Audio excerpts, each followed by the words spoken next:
encuentra en Apocalipsis capítulo 11, versículos 16 al 18. Apocalipsis capítulo 11, versículos 16 al 18. Y dice así: y los 24 ancianos que estaban sentados delante de Dios en sus tronos, se postraron sobre sus rostros y adoraron a Dios diciendo: te damos gracias, Señor Dios Todopoderoso, el que eres y el que eras y que has de venir, porque has tomado tu gran poder y has reinado. Y se airaron las naciones, y tu ira ha venido, y el tiempo de juzgar a los muertos y de dar el galardón a tus siervos los profetas, a los santos y a los que temen a tu nombre, a los pequeños y los grandes, y de destruir a los que destruyen la tierra. Cómo me encanta este pasaje, porque tiene varias cosas vitales, importantes para nosotros, como iglesia que existimos en el tiempo justo antes de la venida del Señor. El canto, la adoración especial, la música especial nos recordaba que la venida del Señor está cerca. Y este pasaje, si tienes manera de transportarte de las bancas de la iglesia y meterte dentro del contexto de la lectura de este pasaje, trata de hacerlo esta noche. Número 1, leímos que hay 24 ancianos en el cielo sentados alrededor del trono de Dios. Han estado ahí sentados tranquilamente porque no hay mención de ellos hasta este entonces. Y por alguna razón dejan de estar sentados tranquilamente alrededor del trono de Dios. Y dice el texto que se levantan y se postran sobre sus rostros en señal de adoración a Dios. La pregunta es ¿por qué? Lo segundo que vemos aquí es que cuando los 24 ancianos se postran delante de Dios para adorarlo, ellos dicen: te damos gracias, Señor. Y la pregunta es ¿por qué dicen ellos al Señor: te damos gracias? Y la respuesta es porque estos 24 ancianos, que ciertamente son primicias de Dios, seres humanos resucitados que han sido llevados al cielo como primicias de la resurrección. Gente como Moisés, como Enoc. Ellos, al ver las condiciones del mundo y ver que ya la copa de misericordia se llenó y Cristo está a punto de decir: ya basta, voy a volver a la tierra por los fieles. Por eso se postran delante de Dios y dicen: te damos gracias, Dios, porque vas a poner fin a esta corrupción, a esta miseria, a esta tragedia. Tercero, noten cómo la Biblia siempre se explica, siempre da los detalles para ayudarnos a entender en qué época estamos hablando cuando leemos estos pasajes. Nos dice exactamente, dice: las naciones están airadas. Qué curioso, porque hemos predicado este pasaje por años y años. Pero hoy en el mundo, ¿qué es lo que estamos viendo? Las naciones airadas, al precipicio de una guerra tremenda. En un momento de la historia del mundo, cuando las naciones están airadas, no se puede llevar Rusia con los Estados Unidos, ni Irak con Irán, ni Irán con Israel, China con los Estados Unidos. Nadie se puede llevar cuando las naciones están airadas. Jesús se pone de pie, quita sus ropas sacerdotales, dice, hecho está. Ya basta. Y los 24 ancianos se postran sobre sus rostros delante de Jesús y dicen, gracias Dios, porque por fin vas a traer un fin a todo esto. Hay otro detalle muy importante.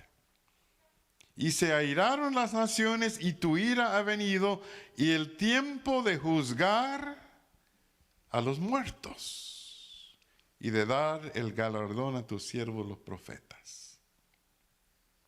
El tiempo del juicio. Y anoche mencionamos de que ciertamente nosotros como los hijos de Dios seremos juzgados. La Biblia dice, el juicio comienza por la casa de Dios. Los que son miembros de iglesia van a ser juzgados antes del resto del mundo. Si quieres buscar algo de la justicia de Dios, comienza ahí. Es justo, es merecido que la iglesia sea juzgada antes que el mundo. ¿Por qué? Porque tú y yo hemos dicho por años que somos hijos de Dios.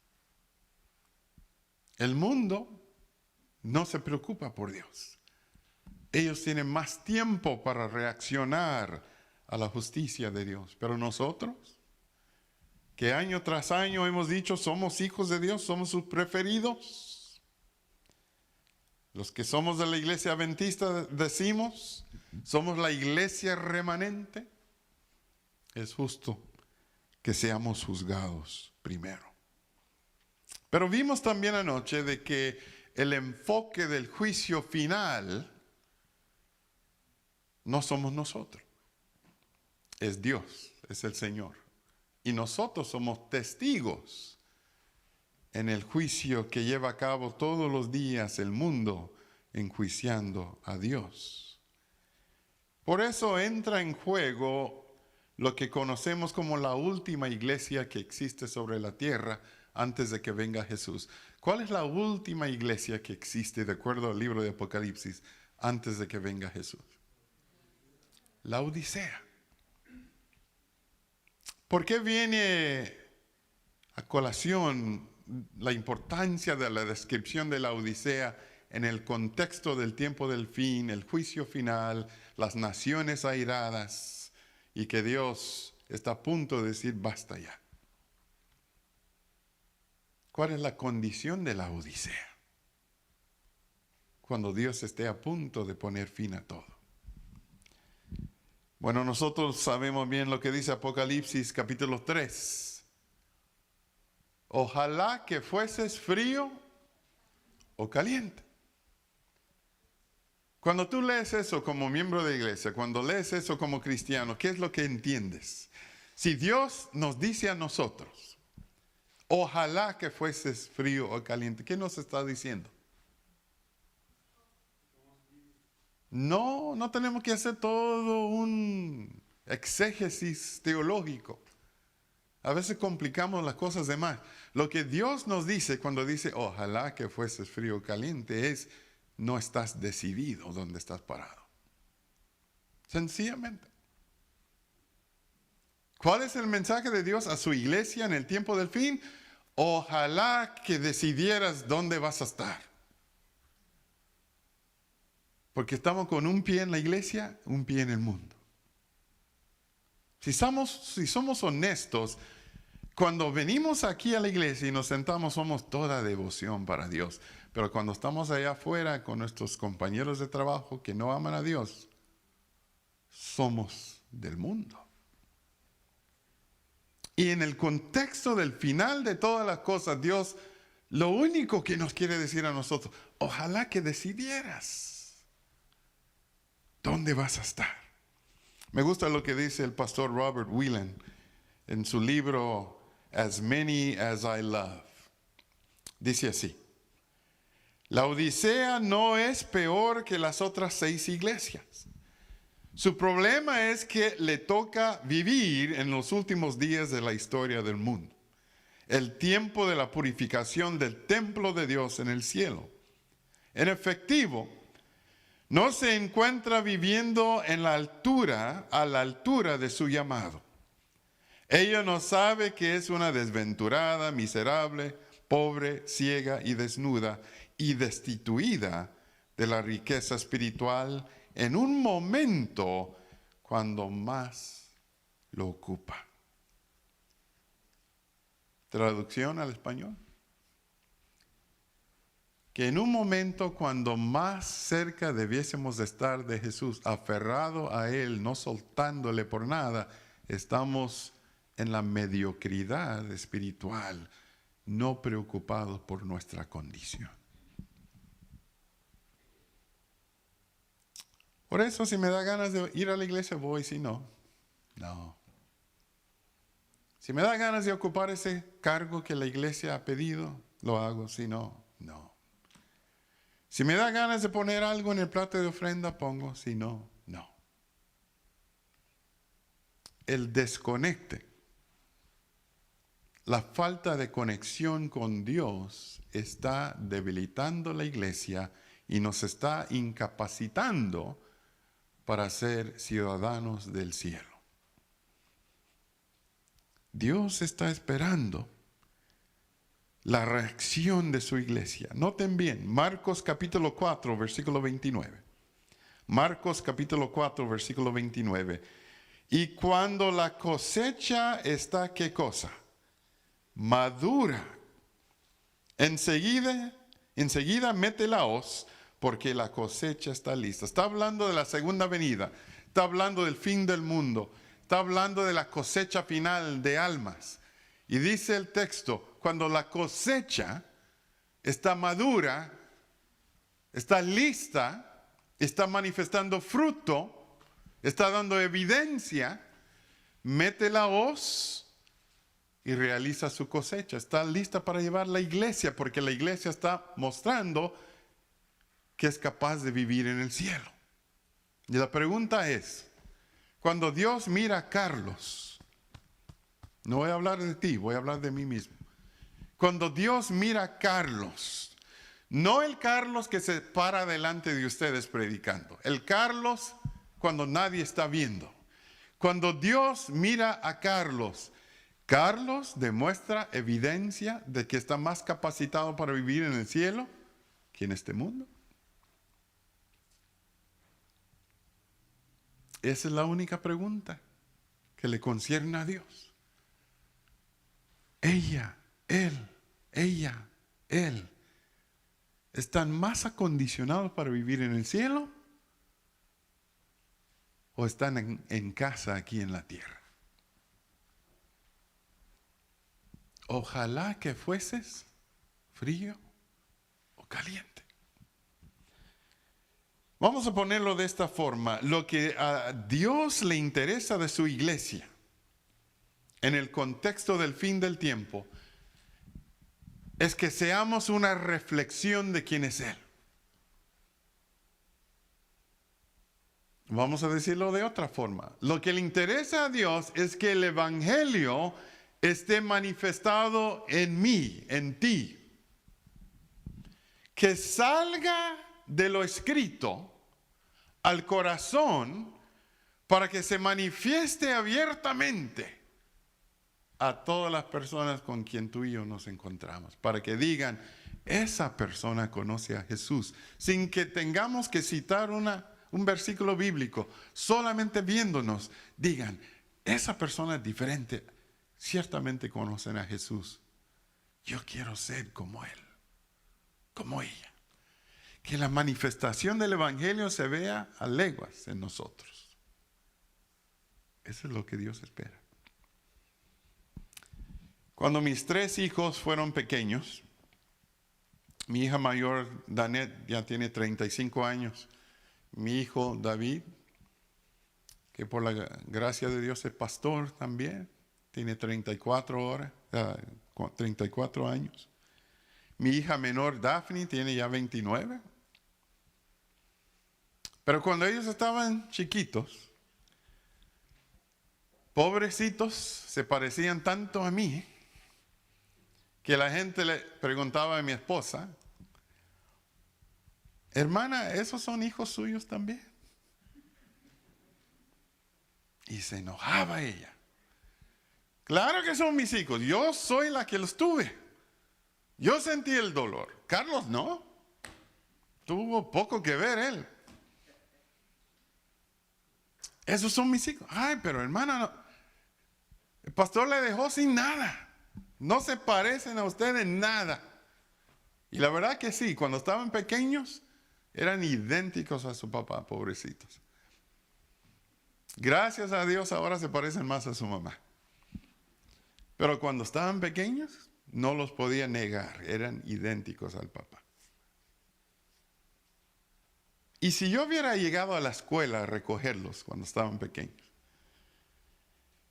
si hubiera llegado a la escuela a recogerlos a la hora de la salida y había ahí 100 niños corriendo ahí en el patio de la escuela, y si yo me hubiera parado de decir, ¿cuáles de estos 3 son míos? De estos 100 niños, ¿cuáles de estos 3 son míos? A ver, maestra, ayúdeme, ¿cuáles de estos 3 son míos? Eso no hubiera pasado. Porque yo luego podía identificar cuáles eran mis 3 hijos, porque se veían o se parecían ¿a quién? Al papá.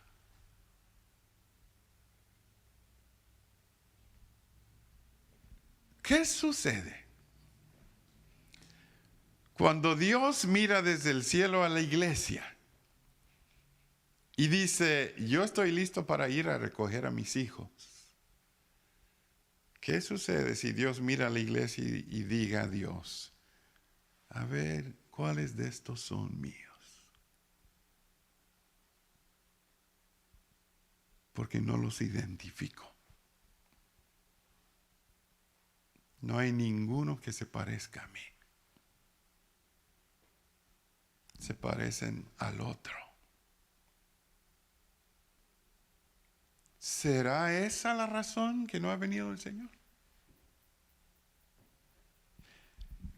Cuando la cosecha esté lista, se mete la hoz y se ciega. Y decimos nosotros como buenos adventistas, la razón que no ha venido Cristo es porque todavía no hay una ley dominical. La razón por la cual no ha venido Jesús es porque no han caído las 7 últimas plagas. O la razón por la cual no ha venido Jesús es porque no se ha manifestado el anticristo. No. La razón por la cual no ha venido Jesús es que su iglesia no le ha revelado a él, al mundo todavía. Y este evangelio del reino será predicado en todo el mundo como testimonio, y entonces él vendrá. Tristemente, tal vez la razón que Cristo no pueda venir es porque no ve a sí mismo en nosotros.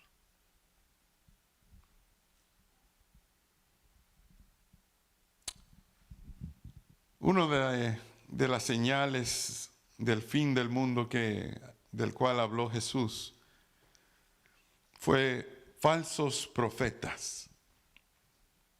Habló de falsos cristos y habló de falsos profetas. Y el apóstol Juan habla un poco más de los falsos profetas en 1 de Juan capítulo 2, versículo 19, cuando dijo, hablando de los falsos profetas, hablando de personas que estuvieron en la iglesia, pero no resaltaron a Jesús ni dieron evidencia del Espíritu de Jesús. El apóstol Juan dice, 1 de Juan 2, 19, salieron de nosotros, pero no eran de nosotros, porque si hubiesen sido de nosotros, se hubieran permanecido. ¿Qué dice eso? Se lo voy a decir bien claro. La verdadera reforma se hace desde adentro, no desde afuera. Siempre ha sido así. Y recalco eso porque se oyen muchas voces hoy en día alrededor de la iglesia adventista que digan, la iglesia está llena de pecado, la iglesia está llena de hipócritas, la iglesia está llena de corrupción, hay que salir de la iglesia y hacer nuestro propio grupo, porque la iglesia está llena de pecado. Y el que es verdadero limpio sale de la corrupción. Leo de nuevo. Salieron de nosotros, pero no eran de nosotros, porque si hubiesen sido de nosotros, habrían ¿qué? Permanecido. Jesús permaneció dentro para hacer la obra de reforma. Porque él sabía que si vas a reformar desde adentro, no desde afuera. Tengan cuidado cuando escuchen voces que digan hay que salir del pueblo de Dios para estar bien, porque dentro del pueblo de Dios nada bueno hay. Tengan cuidado con esas voces, porque les voy a recordar una experiencia que me dice lo contrario. Cuando el pueblo de Israel salió de Egipto y entró en su peregrinaje en el desierto, desde que salieron de Egipto hasta que cayeron muertos en el desierto, no hicieron más que pecar, criticar, chismear, murmurar y darse a ídolos. Es más, cuando Moisés subió la montaña para recibir la ley de Dios de la mano de Dios, cuando bajó, encontró a los del pueblo de Dios bailando desnudos alrededor del ídolo, la becerra de oro. Y tiró los mandamientos, lo rompió. Pero el libro de Éxodo, capítulo 12, dice de que Dios mandó una columna de nube de día y una columna de fuego de noche delante de su pueblo para guiarlos. Y nunca faltó la columna de nube de día, ni nunca faltó la columna de fuego de noche, desde que salieron de Egipto hasta que entraron en la tierra prometida. Dios nunca los dejó, aunque ellos fueron infieles. Porque Dios no abandona a su pueblo. ¿Somos pecadores? Sí. Pero Dios no abandona a su pueblo porque ama a su pueblo con un amor eterno. Tú no puedes calificar el amor de Dios. Un pecador no puede decir cuando Dios dejó de querer a otro pecador, porque no sucede. He aquí estoy con vosotros todos los días hasta el fin del mundo. No dice si son buenos y no cometen pecado, estoy con vosotros todos los días. Dice, estoy con vosotros todos los días hasta el fin del mundo. Yo me acuerdo cuando era joven, era bastante rebelde. Y ya de grande todavía soy bastante rebelde, nada más que no se nota tanto.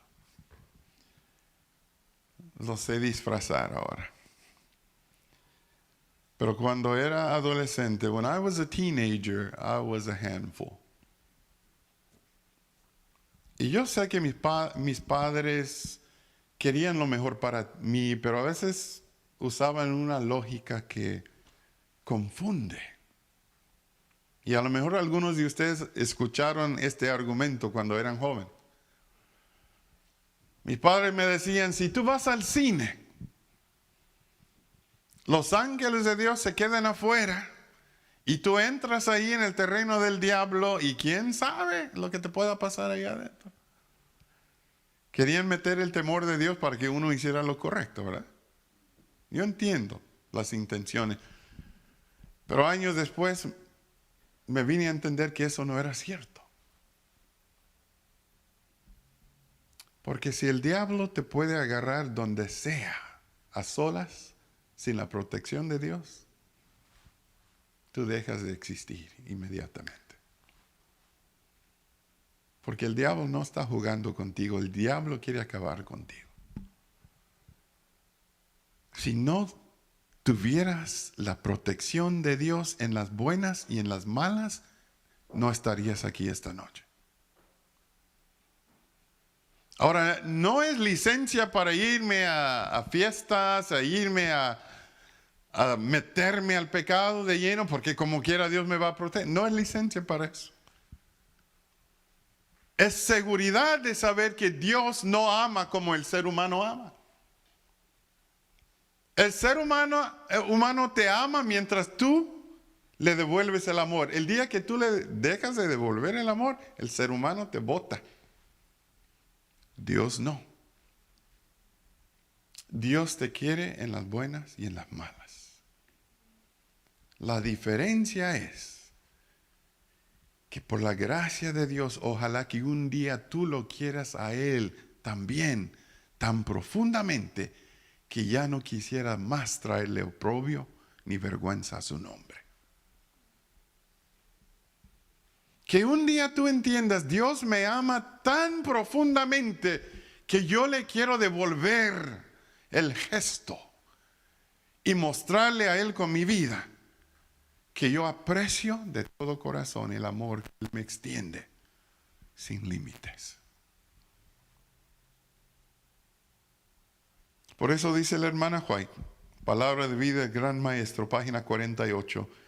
Todo cristiano tiene la oportunidad, escuchen bien, todo cristiano tiene la oportunidad no solo de esperar, sino de apresurar la venida de nuestro Señor Jesucristo. El problema de la iglesia es que todos estamos esperando nada más la venida de Jesús. Pero no estamos apresurando la venida de Jesús. Porque si estuviéramos viviendo a la altura del llamado, estaríamos apresurando la venida de Jesús. Somos testigos. Cada día, cada hora, cada momento, tú y yo somos testigos. ¿A favor de Dios o en contra? Yo aprendí esa lección hace muchos años cuando era un pastor joven en la ciudad de Los Ángeles. Un día mi esposa Leti me dijo, Carlos, antes de volver a casa, pasa a la farmacia y trae mi receta, por favor. Yo salí de la casa un poquito atrasado, miré al reloj y yo iba ya sobre la hora para llegar a un estudio bíblico. Y yo dije, bueno, si paso por la receta a la farmacia, voy a llegar tarde al estudio bíblico. Pero por el otro lado, si no paso por la receta, voy a tener que dormir en el carro esta noche. Más vale pasar por la receta. Llego a la farmacia, me bajo corriendo del carro, me meto allí, agarro la receta. Voy a la línea para pagar y, claro, 10 personas esperando en la línea para pagar.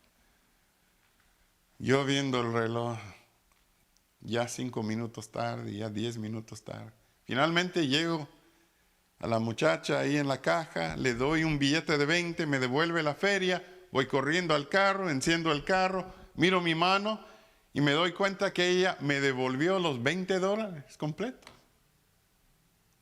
Un 10, un billete de 5 y 5 de a 1. Ay, no. ¿Qué hago? Pues lo correcto es apagar el carro, meterme de nuevo y decirle que se cometió un error y pagar. Pero mi mente comienza a decir, no, otro día vuelves y lo haces. Total, tú estás en la obra del Señor, vas para dar un estudio bíblico, el Señor entiende, otro día lo hace. Pero la conciencia, no, Carlos, haz lo correcto apague el carro, métete de nuevo. Así que apagué el carro, me metí ahí para pagar y otra vez 10 personas en la línea. Pasaron la gente, finalmente ya iba yo ya media hora tarde del estudio. Llego a donde está la muchacha y le digo, señorita, cometiste un error. Yo te di un billete de 20, me devolviste todo. You gave me all of the change back, the full 20. Y cuando le digo eso, le comienzan a rodar lágrimas por la cara de ella. ¿Qué dije? Yo no dije nada. Me mira y me dice, pastor, ¿cómo sabe esta muchacha que soy pastor? Pastor, me dice, usted no me conoce. No la conozco. Dice, pastor, yo estuve en su iglesia este sábado pasado y usted predicó de la honestidad. Y yo cuando lo vi pasar por la línea, yo dije, yo lo voy a probar. Por eso le devolví toda la feria de los 20, para ver si usted practica lo que predica. Ay, alabado sea Dios. Que el Espíritu Santo me convenció a hacer lo correcto en el momento apropiado. Y me metí al carro, prendí el carro y dije, gracias Señor, por impresionar a mi corazón a hacer lo correcto. Siempre hay que hacer lo correcto. Porque hay gente que está viendo si vivimos lo que predicamos. Cuando la cosecha esté lista, entonces Cristo viene otra vez por los suyos. Dice la hermana White finalmente, ya para ir terminando. Hoy los testimonios tomo 2. Durante 40 años la incredulidad, la murmuración y la rebelión impidieron la entrada del antiguo Israel en la tierra prometida. Noten bien. Los mismos pecados han demorado la entrada del moderno Israel en la Canaán celestial. La incredulidad, mundanalidad, la falta de consagración y los pleitos entre el profeso pueblo de Dios nos han mantenido en este mundo de pecado y tristeza por tantos años. ¿Cuán serio es este asunto de que la iglesia esté demorando la venida del Señor? Lo podemos tomar de 2 maneras. O podemos escuchar eso y asustarnos y decir, oh, la ira de Dios va a caer sobre nosotros, hay que hacer lo correcto porque la ira de Dios va a caer. No, la motivación ahí no es correcta. Lo correcto es entristecernos y decir, tantos años Dios me ha dado su amor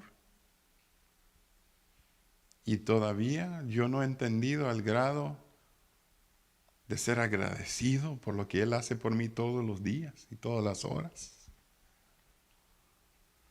El 2020 es una oportunidad de rectificar mi indiferencia y mi rebelión y de una vez por todas vivir a la altura del llamado que Él ha hecho.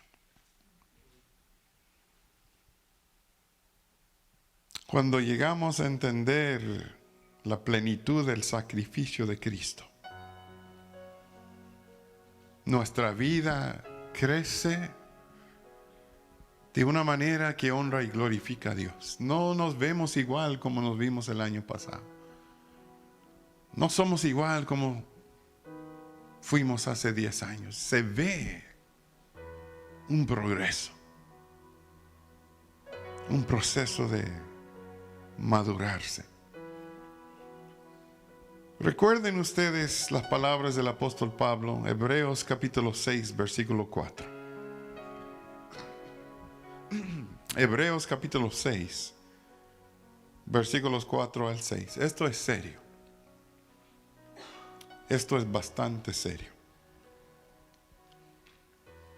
Me llevaron años para entender lo que está diciendo el apóstol aquí. Hebreos 6, comenzando con el versículo 4. Noten bien.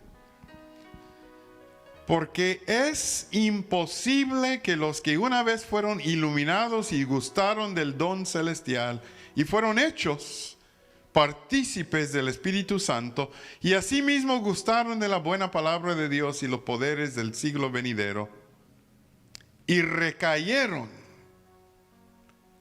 que sean renovados para arrepentimiento.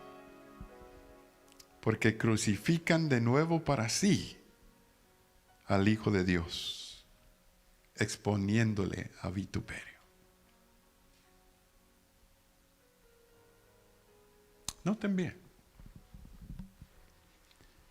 Es imposible que los que fueron iluminados por la palabra de Dios y gustaron del Espíritu Santo, pero recayeron, es imposible que sean otra vez renovados para arrepentimiento. ¿Por qué? Yo leí ese pasaje y yo decía, ¿pero por qué, Señor? Porque la Biblia nos dice que tú eres un Dios de amor, que tú perdonas pecados, que no hay límite de tu perdón, no hay límite en tu misericordia. ¿Cómo va a ser que sea imposible? Y un día me entró el 20.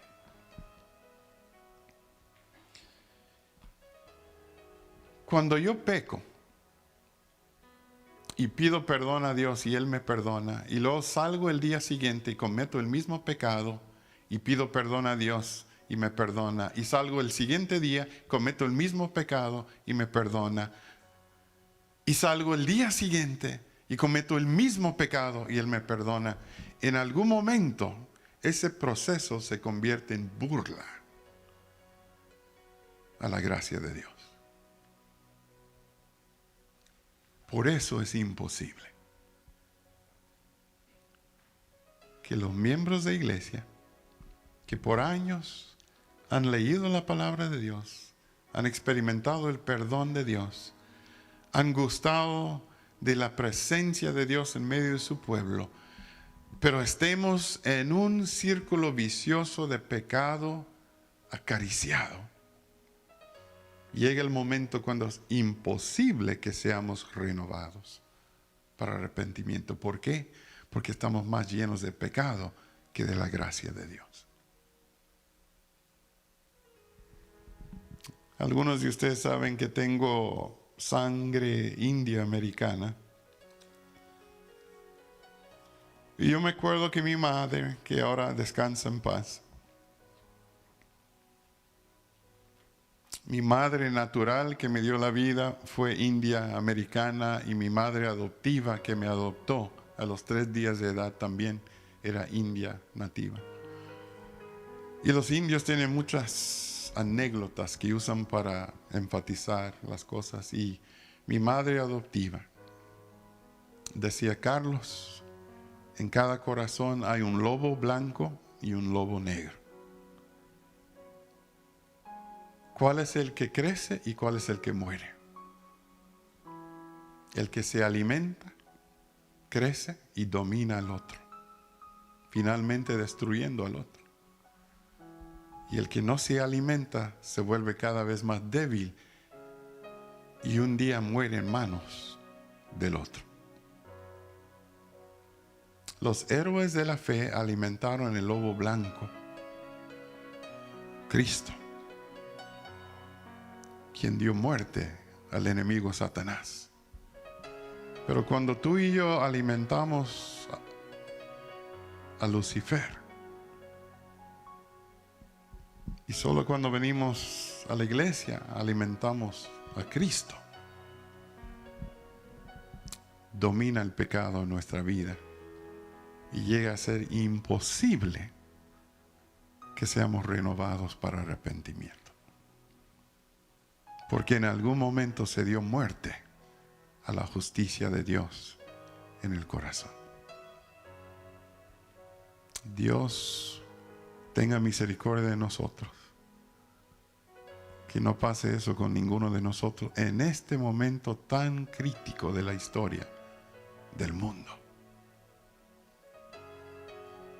Que seamos nosotros ejemplos de su misericordia, de su gracia. Que mostremos ese progreso diario. Que diga que el poder de Dios transforma el corazón y prepara gente para vivir en el cielo, en lugar de este mundo. Vamos a orar. Padre eterno, en esta noche venimos ante ti para darte gracias, porque tú eres un Dios de misericordia, un Dios de amor, un Dios de paciencia, un Dios de oportunidades. Y nuevamente en esta noche tú nos dices que tú deseas no solamente vivir con nosotros aquí, sino tu deseo es vivir con nosotros a través de la eternidad. Permite, Señor, que en lo más profundo de nuestro corazón hagamos la decisión de que nada ni nadie nos va a separar de ti. Y que cuando tú vengas en las nubes de los cielos, hayamos vivido de tal manera que tú nos puedas mirar y ver tu reflejo en cada uno de nosotros. Gracias, Señor, por tu palabra. Permite que tenga raíces en nuestro corazón. Al salir de este lugar en esta noche, protege a cada uno en volver a sus hogares. Y si es tu santa voluntad, tráenos mañana por la noche para seguir indagando en tu santa palabra. Gracias te damos en el nombre de Cristo Jesús. Amén.